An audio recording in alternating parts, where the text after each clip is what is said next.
Function की value जैसे यहाँ पर आप ये देखिए कि x greater than equal to 0 दे रखा है कि x जब 0 से बड़ा होगा तो फंक्शन की वैल्यू 3 है, लेकिन जब x 0 से छोटा होगा तब फंक्शन की कुछ वैल्यू दे रखी है क्या यहाँ पर? तो हम कहेंगे नहीं दे रखी, तो इसका मतलब 0 कोई क्रिटिकल पॉइंट नहीं है। क्रिटिकल पॉइंट वो होता है जिसमें x की वैल्यू छोटे पर कुछ और बड़े पर कुछ और दे रखी होती है, उसको बोलते हैं क्रिटिकल पॉइंट। तो यहाँ देखिएगा कि यहाँ दे रखा है कि x 1 से छोटा है, और जब x 1 से छोटा है तो वैल्यू है 3, जब x 1 से बड़ा है तो वैल्यू है 4। तो जब x 1 से छोटा है तब वैल्यू कुछ और है, और जब x 1 से बड़ा है तो वैल्यू कुछ और है। तो इसका मतलब जो 1 है, x इज इक्वल टू 1, ये एक क्रिटिकल पॉइंट है। इसी तरीके से आगे देखिए, जब x 3 से छोटा है तब फंक्शन की वैल्यू है 4, जब x 3 से बड़ा है तब फंक्शन की वैल्यू है 5। तो यहाँ से क्या समझ में आता है कि 3 भी एक क्रिटिकल पॉइंट है, क्योंकि जब x 3 से छोटा है तब फंक्शन की वैल्यू कुछ और है, और जब x 3 से बड़ा है तब फंक्शन की वैल्यू कुछ और है। तो 3 जो है वो भी एक क्रिटिकल पॉइंट है। ऐसे ही अगर मैं 10 की बात करूं, तो जब x 10 से छोटा है ना, तब तो फंक्शन की वैल्यू 5 दे रखी है, लेकिन जब x 10 से बड़ा है तब फंक्शन की वैल्यू क्या होगी, ऐसा नहीं दे रखा। समझ गए? तो x इज इक्वल टू 10 ये कोई क्रिटिकल पॉइंट नहीं हुआ। बताइए जी, समझ गए? यस ठीक है। तो हाँ, तो इस वजह से क्रिटिकल पॉइंट्स हमारे पास दो ही हैं। ठीक, एक तो हो गया 1 और एक हो गया 3, ये दो क्रिटिकल पॉइंट्स हैं। तो मैं ये कहूंगा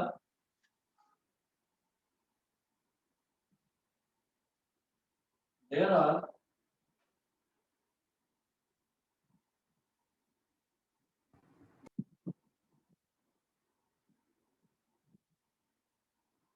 two critical points,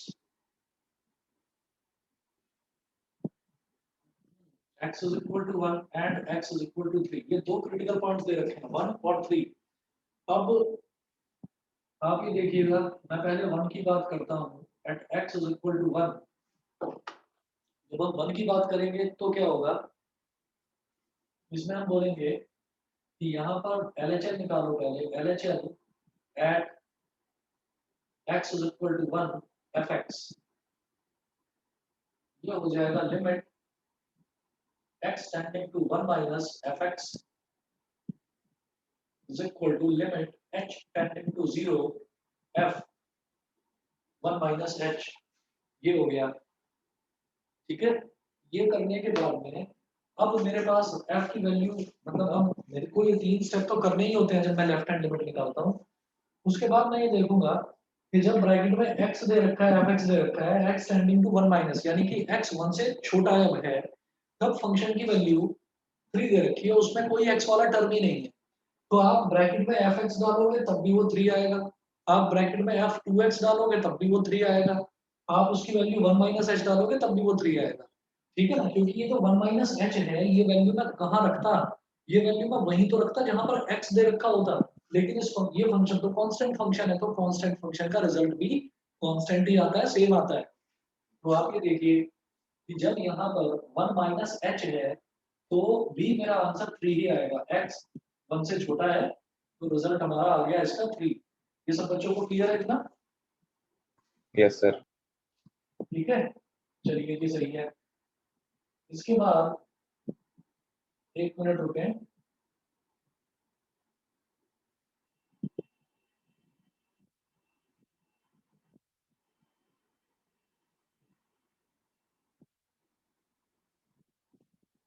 ठीक है, फिर उसके बाद आप क्या करें, आप उसके बाद फंक्शन की वैल्यू निकालो। फंक्शन की value at x is equal to 1। Function की वैल्यू जो है, क्योंकि greater less than equal to 1 दे रखा है, तो जब x की वैल्यू 1 होगी तो भी फंक्शन की वैल्यू 3 ही आ रही है। तो ये तो 3 आ गया, लेकिन उसके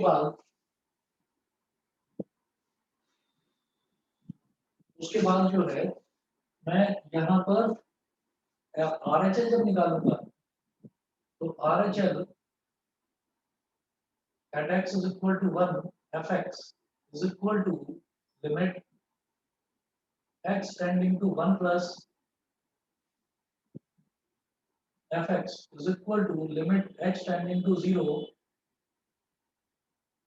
f1 plus h। तो ये स्टेप करने होते हैं इसलिए कर दिए, बाकी आप समझ गए होंगे कि यहाँ पर भी क्या है, ये x टेंडिंग टू 1 प्लस, तो जब x 1 से बड़ा है तो फंक्शन की वैल्यू क्या है? जब x 1 से बड़ा है तो फंक्शन की एक और कांस्टेंट वैल्यू है 4। तो आप ये देखिएगा यहाँ मेरा रिजल्ट आ गया 4, since LHL at x is equal to 1 fx is not equal to RHL at x is equal to 1 fx. Therefore, fx is discontinuous. fx is discontinuous at x is equal to 1. fx जो है, जो हमारा function है, वो x is equal to 1 पर continuous नहीं है, discontinuous हो गया। बताइए बेटा, सबको क्लियर है इतना? Yes, sir. ठीक है, Yes. चलिए जी, सही है, ठीक है। Excuse me sir. हाँ जी, बताइए। सर पेपर स्टार्ट हो गए हमारे, तो मैट्रिसेस की एक्स्ट्रा क्लास कब लोगे? पेपर एक्सटेंड हो गए, कब है? नहीं सर, स्टार्ट हो गए अब। अच्छा, स्टार्ट हो गए हैं, कब से? मैथ्स का कब है? आज था सर पहला मैथ्स का, नेक्स्ट वीक है शायद से। अच्छा, तो नेक्स्ट वीक है तो बस, तो ठीक है, अभी फिर मैं नेक्स्ट वीक ही ले लूंगा आपकी एक्स्ट्रा क्लास। Okay sir. बता दूंगा किस किस दिन फ्री हो तो मैं करवा दूंगा। Okay sir. चलिए, और तो ये तो समझ में आ गया कि fx जो है वो x is equal to 1 पर डिसकंटीन्यूअस है। ये तो सभी को क्लियर हो गया होगा। उसके बाद आप ये बताओ कि इसी तरह से जब मैं x is equal to 3 पर लेफ्ट हैंड लिमिट निकालूंगा तो वो 4 आएगा, और जब राइट हैंड लिमिट निकालूंगा तो वो 5 आएगा, तो वो 3 पर भी डिसकंटीन्यूअस हो गया। तो इसी तरीके से आप 3 का भी करके दिखा देना, और फिर ये कह देना बाद में कि भाई हमारा ये x is equal to 1 पर और x is equal to 3 पर ये दो जगह डिसकंटीन्यूअस है फंक्शन। बताइए, क्लियर है? Yes, sir. सभी को समझ में आ गया? बताइए, अस्मी, दोनों को क्लियर है? Yes, sir. ठीक है, चलिए जी। अब इसके बाद आपका नेक्स्ट डाउट था क्वेश्चन नंबर 18। क्वेश्चन नंबर 18 देखते हैं। अच्छा, एक चीज बताइए, जैसा हमने लास्ट टाइम भी करा था कि कल आपकी मॉर्निंग में रख लूं क्या क्लास? फिजिक्स वाले बच्चों से पूछ रहा हूँ। सर ऑनलाइन सर, क्लास होती है कितने सर, बजे? वैसे attendance करना है। स्कूल का अगर ऑफ हो तो सुबह रख लूं? सर कितने बजे? बता दो, 9 बजे रख लेते हैं या 10 बजे रख लेते हैं? सर एक्चुअली 9 o'clock ना हमारा एक टेस्ट है, आजकल मॉक टेस्ट चल रहे हैं स्कूल में, ठीक है, तो वो हमारा 40 to 50 मिनट्स का होगा, 1 hour मान लो, 10 o'clock तक है।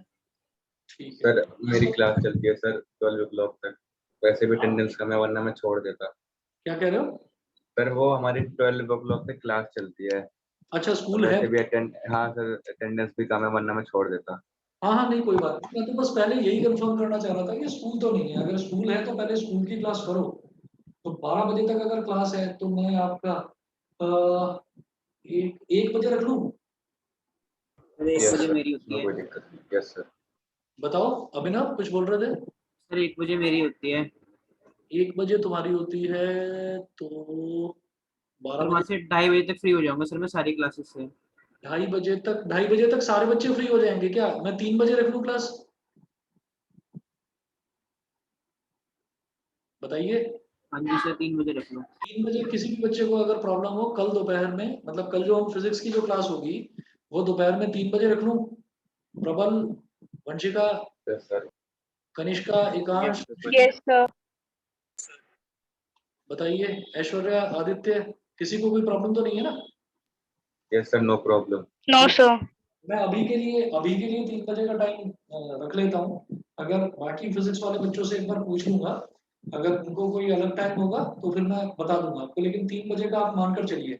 और अगर 3 बजे का नहीं होता है ना, तो फिर शाम को वही आपका जो टाइम है 4:30 बजे वाला, वही वाला रखेंगे। ठीक, चलिए जी, क्वेश्चन नंबर 18 देखते हैं। क्वेश्चन नंबर 18 में है, for what value of lambda is the function defined by fx। तो यहाँ पर फंक्शन दे रखा है fx is equal to lambda into x square minus 2x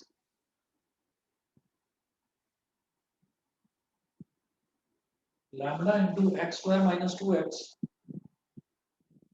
if x is less than equal to 0। x square minus 2x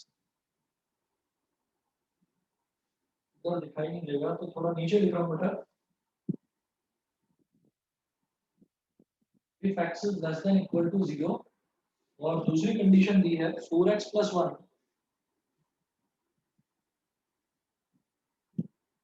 if x is greater than 0 तो fx ये दे रखा है हमको अब ये बोल रहे हैं for what value of lambda is the function defined by this कि ये वाला जो फंक्शन है ये लैम्बडा की किस वैल्यू के लिए x is equal to 0 पर कंटीन्यूअस होगा ठीक है तो x is equal to 0 पर ये लैम्बडा की किस वैल्यू के लिए कंटीन्यूअस होगा तो सबसे पहले इसमें देखेंगे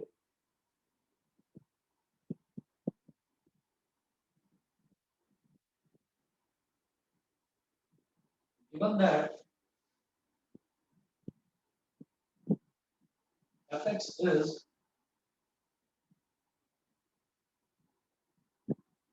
continuous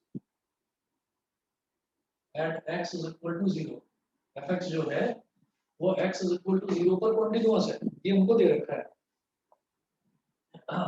अब क्या करें left hand limit LHL at x is equal to 0 तो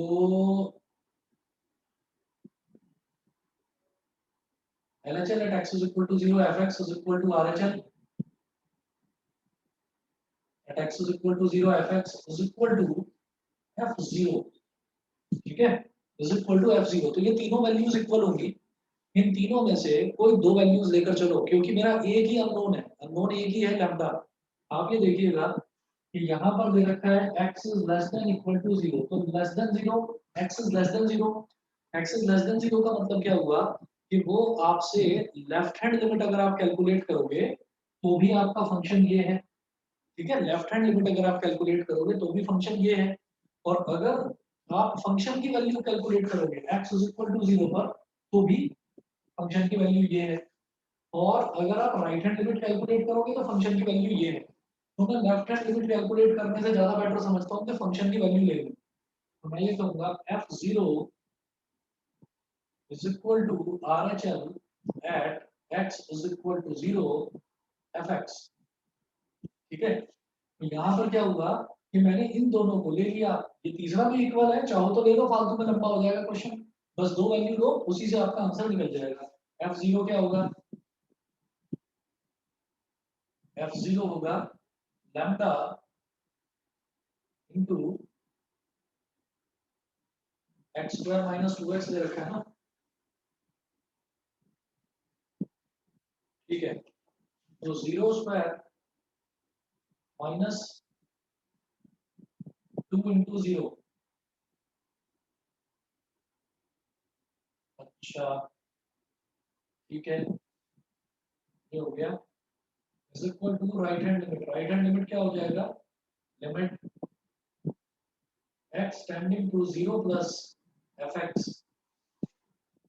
तो ये 0 into 0 ये सब कुछ तो 0 ही आ गया limit x tending to 0 plus का मतलब हो गया limit h tending to 0 f0 plus h 0 is equal to limit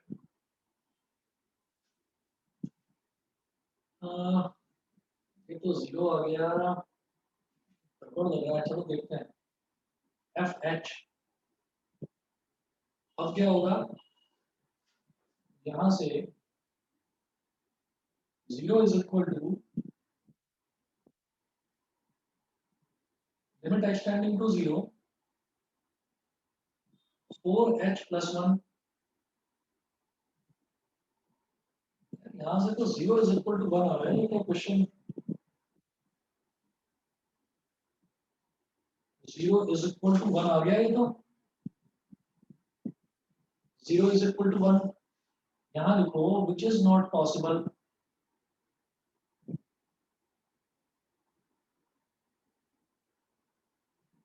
so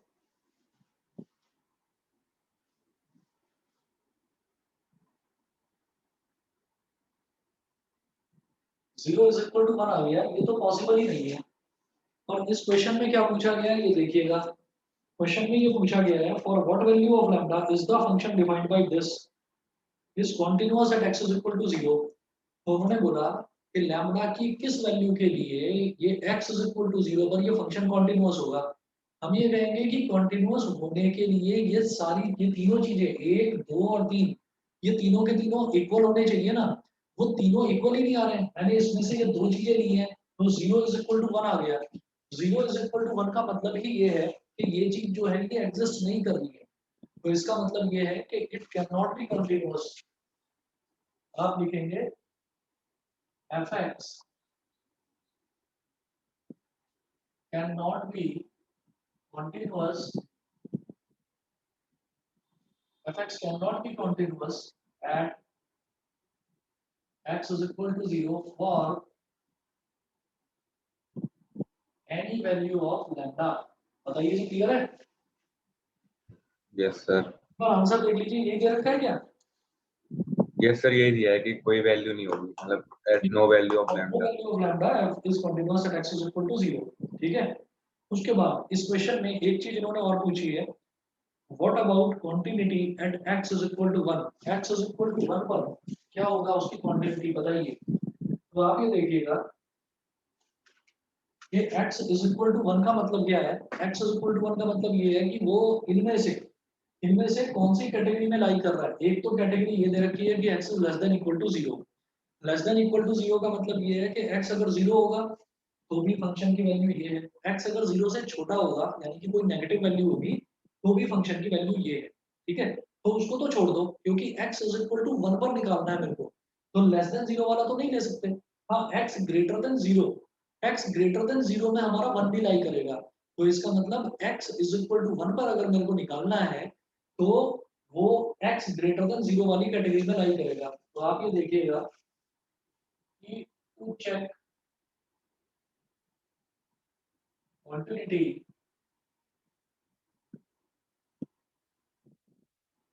at x is equal to 1, x is equal to 1 पर क्वांटिटी जब हम चेक करेंगे तो आपको समझाने के लिए मैं यहाँ पर एक नंबर लाइन बना रहा हूँ। ठीक है, नंबर लाइन देखेंगे, इधर नंबर लाइन बना लेंगे। ये हो गया प्लस का इंफिनिटी, ये हो गया माइनस का इंफिनिटी, प्लस इंफिनिटी और माइनस इंफिनिटी, और फिर हम इसमें एक इधर वैल्यू दिखाऊंगा मैं 0 और इधर वैल्यू दिखा दूंगा 1। और मुझे किस पर चेक करना है, मुझे 1 पर चेक करना है क्वांटिटी। तो जब मैं लेफ्ट हैंड लिमिट निकालूंगा मैं ये कहूंगा LHL at x is equal to 1 fx is equal to limit x tending to 1 minus fx is equal to limit h tending to 0 f 1 minus h।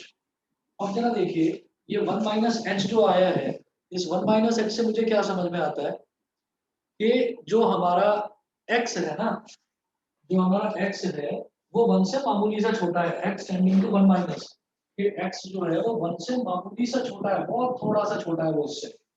तो जब वो बहुत थोड़ा सा छोटा है,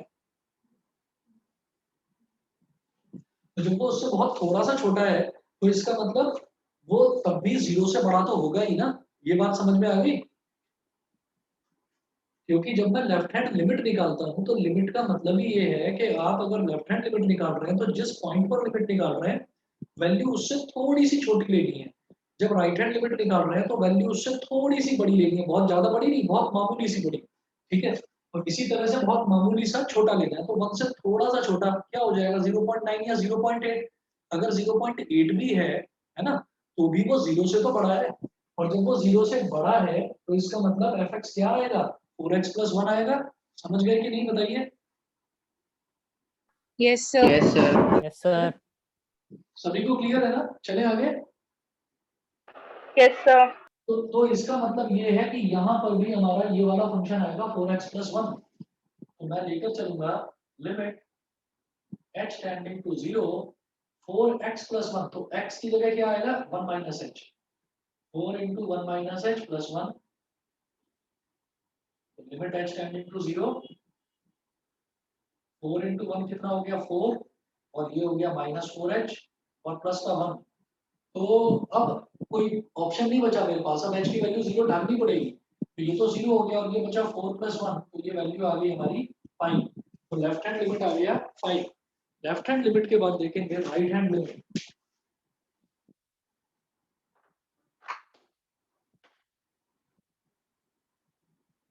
इसके बाद देखेंगे राइट हैंड लिमिट। इधर कर लो।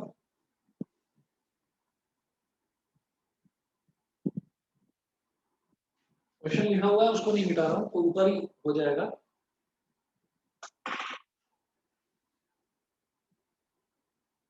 RHL at x is equal to 1 fx दिखाई दे रहा है ना सबको? RHL at x is equal to 1 fx is equal to limit x tending to 1 plus fx is equal to limit x tending to 0 f x tending to 0 f 1 plus h। ये हो गया। अब आप ये देखिएगा कि अब वैल्यू क्या है कि x 1 से थोड़ा सा बड़ा है, x 1 से थोड़ा सा बड़ा है, जरा सा बड़ा है। तो जब वो 1 से थोड़ा सा बड़ा है तो तब भी तो वो इसी कैटेगरी में लाई करेगा। 1 से बड़ा क्या हो गया 1.1 या 1.2। 1.1 किस कैटेगरी में लाई करेगा? ग्रेटर देन 0 वाली कैटेगरी। तो x ग्रेटर देन 0 वाली कैटेगरी क्या है? 4x + 1। तो यहाँ पर x की जगह आप क्या डाल देंगे? 1 + h। ये हो गया limit x tending to 0 4 into 1 plus h plus 1 limit x tending to 0 4 plus 4h plus 1। अब 4h h की जगह 0 डाल दो तो ये भी हमारा रिजल्ट क्या आ गया? 5 आ गया। उसके बाद वो बोल रहे हैं कि आप फंक्शन की वैल्यू निकालिए एट 1। तो एग्जैक्टली 1 कहाँ पर लाई करेगा? 1 तो 0 से बड़ी वाली कैटेगरी में ही लाई करेगा। तो f1 के लिए x की जगह 1 डाल दो। 4 into 1 plus 1 क्या हो गया? ये भी 5 हो गया। तो इसका मतलब क्या है? Therefore fx is continuous at x is equal to 1। क्योंकि left hand limit, right hand limit और फंक्शन की वैल्यू ये तीनों के तीनों इक्वल आ गए। यहाँ बोलेंगे हम since LHL at x is equal to 1 fx equal to RHL at x is equal to 1 fx is equal to f1। जब ये तीनों वैल्यू इक्वल आ गई तो fx is continuous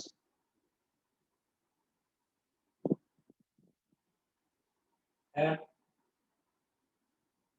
x is equal to 1। इसके अलावा बताइए बेटा और कोई क्वेश्चन किसी बच्चे को डाउट आया हो? सर हम लोग जब cosec sec और cot का निकालेंगे कंटिन्यूटी, तो उसमें हमें बस साइन और cos वाले फॉर्मूले को हम cos और cosec और cos के sec के फॉर्मूले में कन्वर्ट कर लेना। हाँ, अगर मान लो cot भी है ना तो cot को भी आप cos अपॉन sin में कन्वर्ट कर दोगे। तो वहां पर आपको फॉर्मूला वही लगाना है। जैसे मान लो लेफ्ट हैंड लिमिट है तो लेफ्ट हैंड लिमिट में क्या आ जाएगा? x की जो भी वैल्यू दे रखी है, मान लो x is equal to 1 है तो 1 minus h हो जाएगा। तो cos a minus b का फॉर्मूला लग जाएगा, cos a cos b plus sin a sin b। ऐसे ही sin में sin वाला फॉर्मूला लग जाएगा। Okay sir. बताइए बेटा और किसी क्वेश्चन में कोई डाउट हो, किसी बच्चे ने ट्राई करा हो या अभी नहीं करे हैं सारे ट्राई? सर अभी सारे ट्राई नहीं किए, मैं आपको संडे तक करके भेज दूंगी। चलिए जी ठीक है, बाकी बच्चे बताइए। सर एक बार ये कोई सैक या फिर कोट वाले में से करा दीजिए, ये भी मतलब मैंने करा नहीं था। कोई भी क्वेश्चन बना देता हूँ आपको, ट्रिग्नोमेट्री वाला कोई ये क्वेश्चन देख लेते हैं। जैसे आप लोग देखिए क्वेश्चन नंबर 25 करा दूं? 25 करा दूं? 25, 23, 24, 25, 22, 20 से लेकर और 26 तक, 20 से लेकर 26 तक ये कृतिम और मन्नत तुम दोनों मत करना। 20 से लेकर 26 तक ये ट्रिग्नोमेट्री वाले हैं, तो ट्रिग्नोमेट्री आप लोगों के सिलेबस में नहीं है। तो 20 से लेकर 26 तक आपको नहीं करना है। Okay sir. और इसके अलावा इसके अलावा भी बताता हूँ, 28 छोड़ देना, 28 छोड़ देना और 30, 31, 32 और 33। 20 से 26 छोड़ दो और 28 छोड़ दो और 31, 32 और 33 ये तीनों क्वेश्चन छोड़ देना। ट्रिग्नोमेट्री आप लोगों को करनी नहीं है, ये बाकी बच्चे बता दें, मैं ये अप्लाइड मैथ्स वाले 2 बच्चे हैं इनको बता रहा हूँ, तो आप लोगों को सबको करना है। तो कृतिन और मन्नत के अलावा बाकी सब बच्चों को ये वाले क्वेश्चंस करने हैं। तो मैं 25 एक बार करवा देता हूँ और उसके बाद पहले एक बार आप ट्राई करना, फिर करवाऊंगा मैं। तो 25 एक बार देख लो।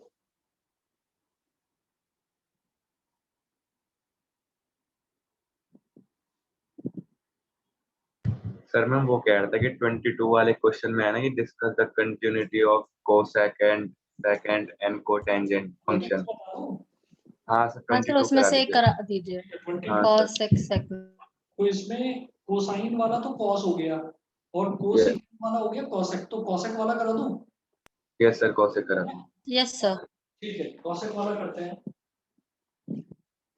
ठीक है, देखिएगा इसमें इन्होंने क्या दिया है कि discuss the continuity of cosine, cosecant, secant and cotangent functions. इसका मतलब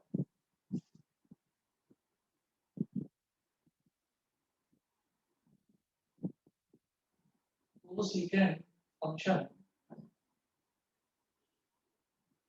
ये जो कोसेकेंट फंक्शन होता है इसका मतलब ये है fx is equal to cosec x। अब कोई पॉइंट तो दिया नहीं है कि किस पॉइंट पर इसकी क्वांटिटी कैलकुलेट करनी है, तो वो पॉइंट आप कुछ भी मान लीजिए। आप मान लीजिए let us check the quantity of fx at x is equal to c।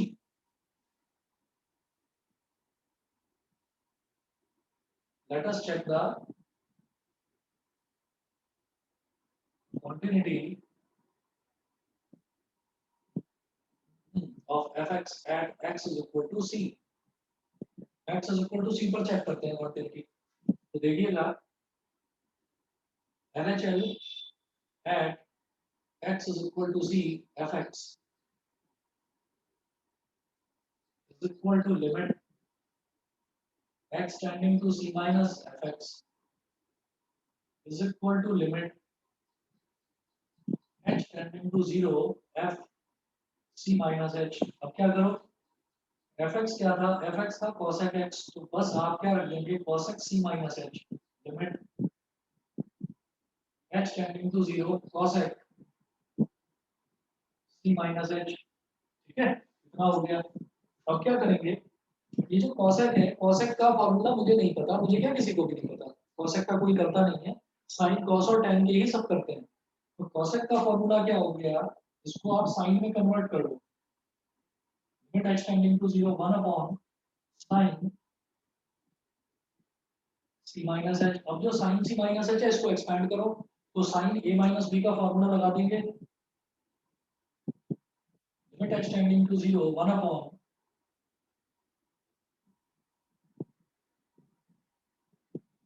Sign a cos b minus cos a sin b, तो sine c cos h cos c sin h।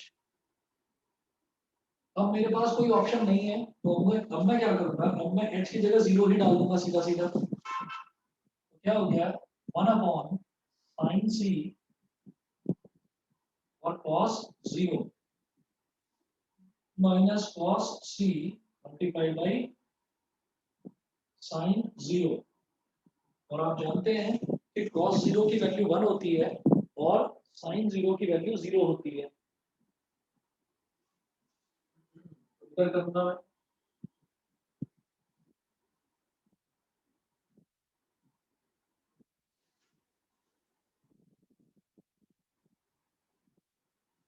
तो लेफ्ट हैंड लिमिट क्या होगी, देखिए ये हो गया 1 upon sine c multiplied by 1 minus cos c multiplied by 0। तो ये टर्म तो 0 हो गया और ये टर्म हो गया साइन c बचा के 1, तो 1 अपॉन साइन c क्या हो गया cosec c। ठीक है, ये मैंने लेफ्ट हैंड लिमिट निकाला, राइट हैंड लिमिट निकाल लोगे अपने आप। Yes sir. Yes sir. जब राइट हैंड लिमिट निकालोगे तो उसके बाद फंक्शन की वैल्यू भी निकाल लोगे, फंक्शन की वैल्यू में कुछ भी नहीं है। जब fx is equal to cosec x है तो fc क्या हो जाएगा cosec c। तो आप कहेंगे मेरा लेफ्ट हैंड लिमिट भी cosec c, right hand limit भी cosec c और फंक्शन की वैल्यू भी cosec c। तो ये तीनों वैल्यू जब इक्वल आ गई तो हम बोलेंगे कि cosecant function is a continuous function. ऐसे ही कॉट फंक्शन, ऐसे ही tan फंक्शन, sec फंक्शन, ये सारे कॉन्टिन्यूअस हैं। समझ गए? सभी को क्लियर है? समझ गया मेरी बात? Yes yes sir. सर। ठीक है? ये यस सर। हाँ, एक बार ट्राई करिएगा, एक बार ट्राई करिएगा, डाउट आए तो पूछना मेरे से। उसके बाद नेक्स्ट करवाऊंगा बेटा मैं स्टार्ट डिफरेंशिएबिलिटी। तो डिफरेंशिएबिलिटी में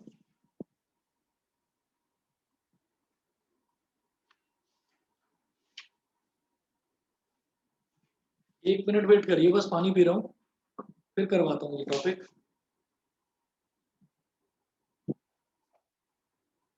जो पिछले लगभग 8-10 सालों का रिकॉर्ड है उसमें ये है कि डिफरेंशिएबिलिटी के ज्यादा क्वेश्चन आते नहीं है।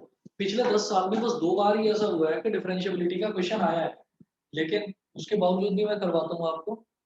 बस एक मिनट रुकिएगा।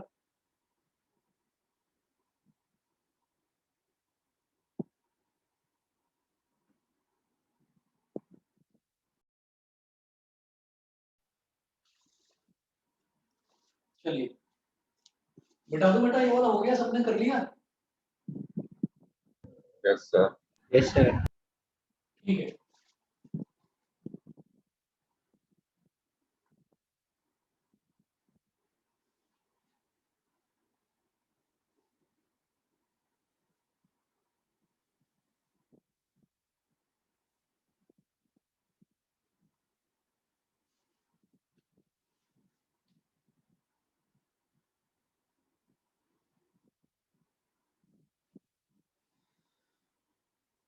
तो अब जैसे हमने सबसे पहले देखा कि कॉन्टिन्यूअस कॉन्टिन्यूटी जो है, तो ये एक ना पहला क्राइटेरिया है कि कोई भी किसी भी फंक्शन को अगर मुझे डिफरेंशिएट करना है तो उस फंक्शन का कॉन्टिन्यूअस होना बहुत जरूरी है।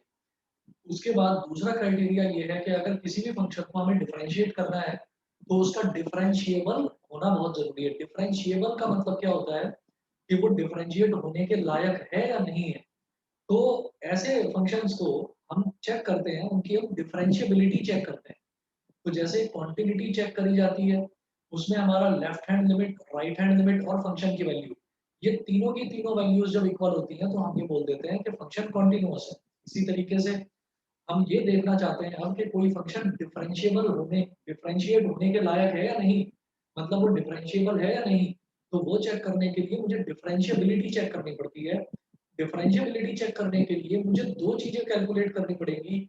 एक होता है लेफ्ट हैंड डेरिवेटिव, जैसे लेफ्ट हैंड लिमिट निकाला था क्वांटिटी में, ऐसे यहाँ निकालेंगे लेफ्ट हैंड डेरिवेटिव, और एक निकालेंगे राइट हैंड डेरिवेटिव। तो अगर लेफ्ट हैंड डेरिवेटिव और राइट हैंड डेरिवेटिव दोनों के दोनों इक्वल आ जाते हैं, मैं बोलूंगा कि फंक्शन डिफरेंशिएबल है, हम डिफरेंशिएट इसको कर सकते हैं। और अगर वो दोनों इक्वल नहीं आते तो हम कहेंगे कि फंक्शन डिफरेंशिएट होने के लायक ही नहीं है, ये डिफरेंशिएट नहीं हो सकता। तो इसके लिए सबसे पहले लिखेंगे डिफरेंशिएबिलिटी का formula.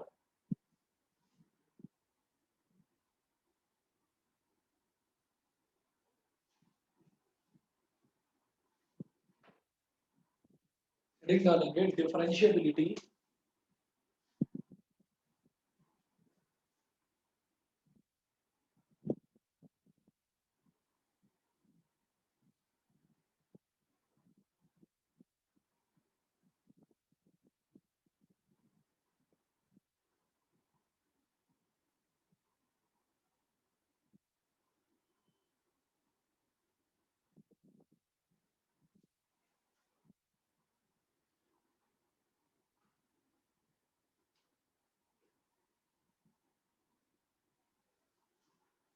Function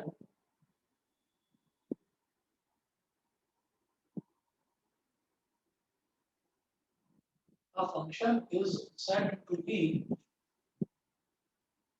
differentiable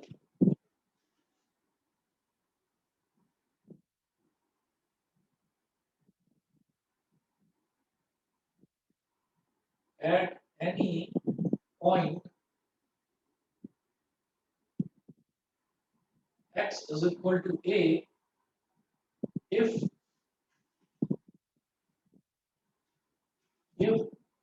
LHD at x is equal to a fx is equal to RHD at x is equal to a fx, कि अगर left hand derivative eight x is equal to a fx का अगर left hand derivative eight x is equal to a fx के right hand derivative eight x is equal to a के equal हो जाएगा, तो मैं बोलूंगा कि x is equal to a पर फंक्शन डिफरेंशिएबल है। अब ये लेफ्ट हैंड डेरिवेटिव कैसे कैलकुलेट करा जाता है?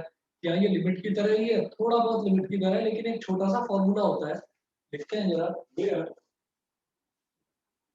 where LHD at x is equal to a fx is equal to limit h tending to 0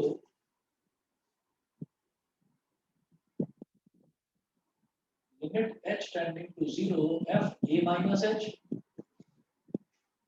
minus f a upon minus h, ठीक है? तो लेफ्ट हैंड डेरिवेटिव है तो आप समझ जाइए, जैसे लेफ्ट हैंड लिमिट में होता था, लेफ्ट हैंड लिमिट में मैं क्या करता था, f a minus h आ जाता था यहाँ पर। अगर x is equal to a है तो यहाँ f लेफ्ट हैंड लिमिट होता था f a minus h, और ये फंक्शन की वैल्यू है, तो लेफ्ट हैंड लिमिट में से फंक्शन की वैल्यू सब्ट्रैक्ट करके डिवाइड बाय माइनस h ये करते हैं। ये तो हो गया लेफ्ट हैंड डेरिवेटिव। ऐसे ही right hand derivative RHD at x is equal to a fx is equal to limit h tending to 0 f a plus h minus f a, यहाँ पर भी याद रखना माइनस ही आएगा, बस डिनोमिनेटर में प्लस का h आ जाएगा, ठीक है? f a plus h minus f a upon बस डिनोमिनेटर में आपका प्लस का h आ जाएगा, बाकी कोई अंतर नहीं है, ठीक है? तो ये फॉर्मूला हो गया डिफरेंशिएबिलिटी का, कि अगर ये दोनों चीजें इक्वल आ गई तो हम ये बोलेंगे कि फंक्शन डिफरेंशिएबल है, नहीं तो फंक्शन डिफरेंशिएबल नहीं है। सर ये लास्ट ईयर वाला लिमिट्स एंड डेरिवेटिव्स का फॉर्मूला है ना? तो ये वाला अगर लिखा याद था है, हमने। जो आपने लिमिट्स एंड डेरिवेटिव्स में डिफरेंशिएशन फ्रॉम फर्स्ट प्रिंसिपल करा था, ये वही फॉर्मूला है, समझ गए? हाँ सर, वही पूछ रही थी, इसलिए मेरे को याद आ गया। सही सही सोच रहे हो, वही है। अच्छा, उसके बाद एक तो ये चीज हो गई, उसके बाद चेन रूल याद है सभी बच्चों को? डिफरेंशिएशन का चेन रूल यस नहीं याद है तो बता रहा हूँ, चलिए देखिए। ऐसा होता है कि अगर हम ये देखते हैं किसी भी फंक्शन में हमें कितने सारे फंक्शन दे रखे हैं, कई बार ऐसा होता है कि फंक्शन का भी कोई फंक्शन दे रखा होता है, तो जब फंक्शन का भी फंक्शन दे रखा होता है तो हम क्या करते हैं, हर तरीके के फंक्शन को डिफरेंशिएट करके मल्टीप्लाई करते चले जाते हैं। This is called chain rule, ठीक है? मैं अभी तो सिर्फ ऑलरेडी बता रहा हूँ, अभी आप समझेंगे इसको। देखिए हम ये कहेंगे, यहाँ पर पहले आप लिख लीजिए एक बार टाइप्स ऑफ फंक्शंस। डिफरेंशिएबिलिटी से इतना है, इसका क्वेश्चन कोई भी आएगा तो मैं आपको कराऊंगा, लेकिन पहले ही सभी बच्चों को बता देता हूँ कि ये लीस्ट इंपॉर्टेंट टॉपिक है डिफरेंशिएबिलिटी। सिर्फ डिफरेंशिएबिलिटी को बोल रहा हूँ कि ये बहुत कम इंपॉर्टेंट टॉपिक है। ये पिछले 10 सालों में आप एक बुक आती है सीबीएसई की चैप्टर वाइज, तो एक बुक आती है, उस बुक में पिछले 10 सालों के सारे जो क्वेश्चंस हैं वो कंपाइल करके दे रखे हैं, और 10 क्या मतलब पिछले 15 साल तक के भी हैं मेरे पास। तो उसमें भी अगर हम देखते हैं तो पिछले 15 सालों में इसके 2 या 3 बार ही आए हैं क्वेश्चन। खैर कर लेंगे, बहुत आसान है, यही बहुत आसान, तो इसमें ज्यादा पूछा नहीं जाता। देखिए यहाँ पर नेक्स्ट आप नोट करेंगे types of functions.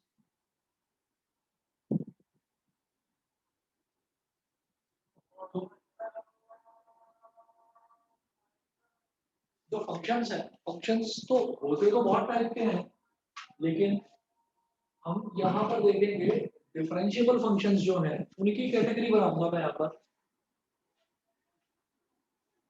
All the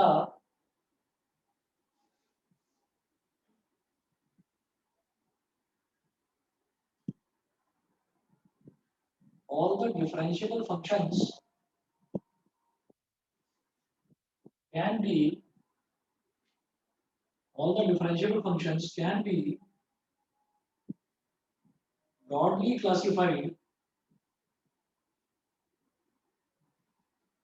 all the differential functions can be broadly classified into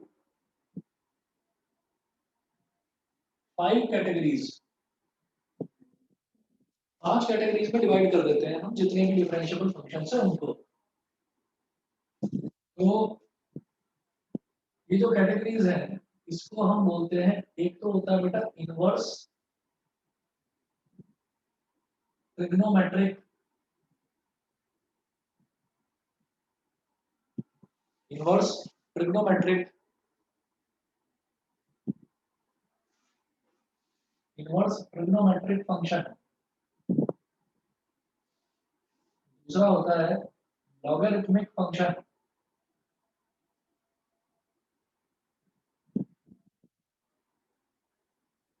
तीसरा होता है एल्जेब्रिक फंक्शन,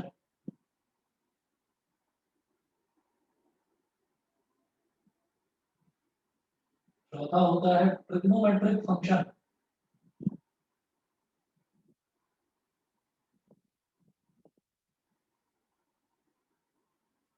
और पांचवा होता है एक्सपोनेंशियल फंक्शन।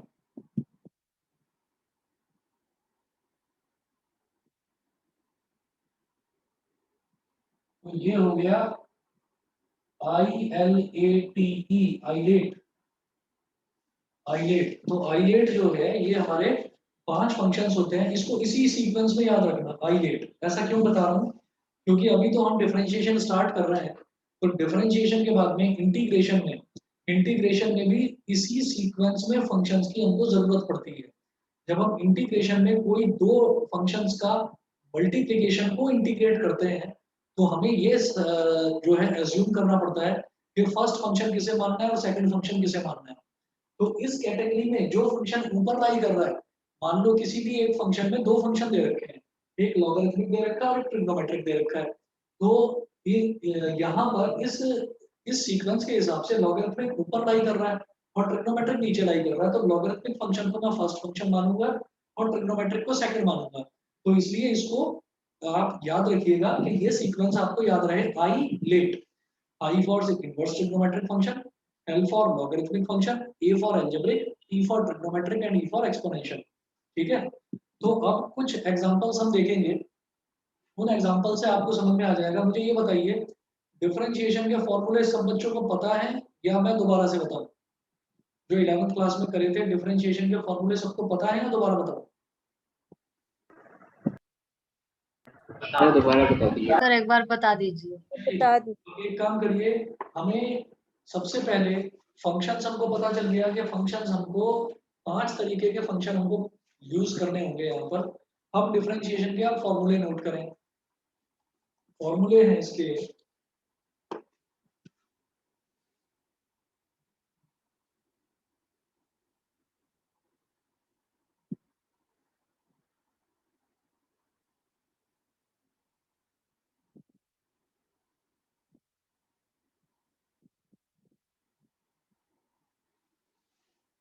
डिफरेंशिएशन के जो फॉर्मूले हैं वो नोट करेंगे। देखो पहला फॉर्मूला डिफरेंशिएशन का होता है कि अगर मैं किसी भी फंक्शन का कांस्टेंट फंक्शन का k इज अ कांस्टेंट, किसी भी कांस्टेंट फंक्शन को अगर मैं डिफरेंशिएट करूंगा तो उसकी वैल्यू होती है 0। किसी भी कांस्टेंट का डिफरेंशियल होता है 0। तो dy dx of k where k is a constant, ये आपका 0 हो गया। पहला तो ये, दूसरा dy dx of x, x का डिफरेंशियल करेंगे तो ये हो जाएगा 1। ये आप वैसे भी समझ रहे होंगे कि dy dx ऑफ x, तो x लिखा हुआ है, x को d के साथ लिख दो तो dx by dx हो जाएगा। तो dx से dx जैसे कि कैंसिल आउट हो गया हो तो ये आ जाएगा 1। उसके बाद तीसरा फॉर्मूला लिखें, dy dx ऑफ x की पावर n, ये होता है n x की power n minus 1, n x की पावर n minus 1। तीन फॉर्मूले तो ये हुए। उसके बाद चौथा लिखेंगे, ये सारा मिटा रहा हूं इस तरफ से,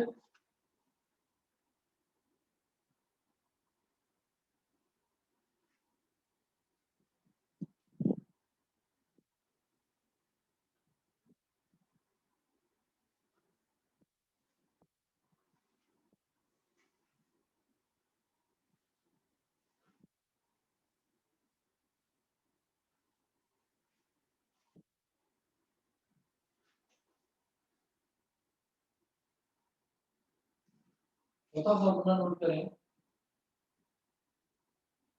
D by d x of, जैसे कि एक्स की पावर n हो गया,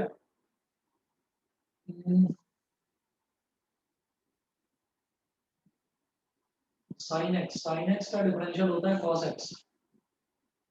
पांचवा लिखेंगे d by d x of cos x का डिफरेंशियल होता है माइनस साइन एक्स। छठा लिखेंगे d by d x of tan x का डिफरेंशियल होता है सेक स्क्वायर एक्स। सातवां लिखेंगे d by d x of sec x का डिफरेंशियल होता है सेक एक्स टेन एक्स। आठवां d by d x of cosec x का होता है minus cosec x cot x.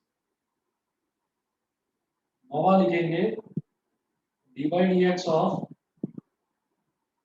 Cot x का होता है माइनस कॉसेक स्क्वायर एक्स। ठीक, तो ये फॉर्मूले अभी तो 9 तो ये हो गए, फिर 10वां फॉर्मूला लिखेंगे d by d x of log x का डिफरेंशियल होता है बेटा 1/x। 11वां फॉर्मूला लिखेंगे d by d x of e की पावर x का डिफरेंशियल होता है e की पावर x। e होता है एक एक्सपोनेंशियल टर्म।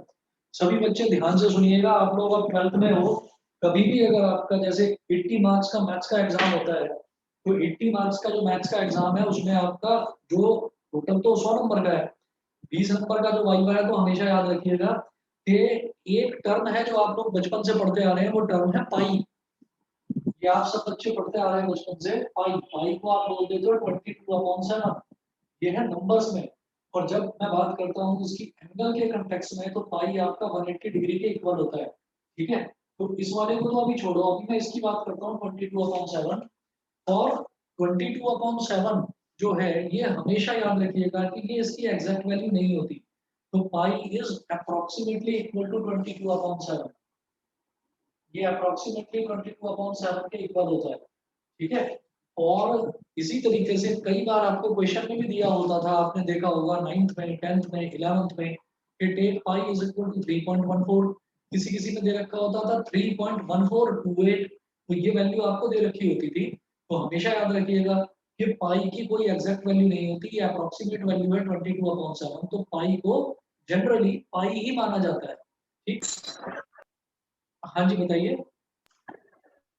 सर वो रेशियो होता है ना एक सर्कल के सरकमफेरेंस और डायमीटर का, ये रेशो होता है, बिल्कुल सही कह रहे हो।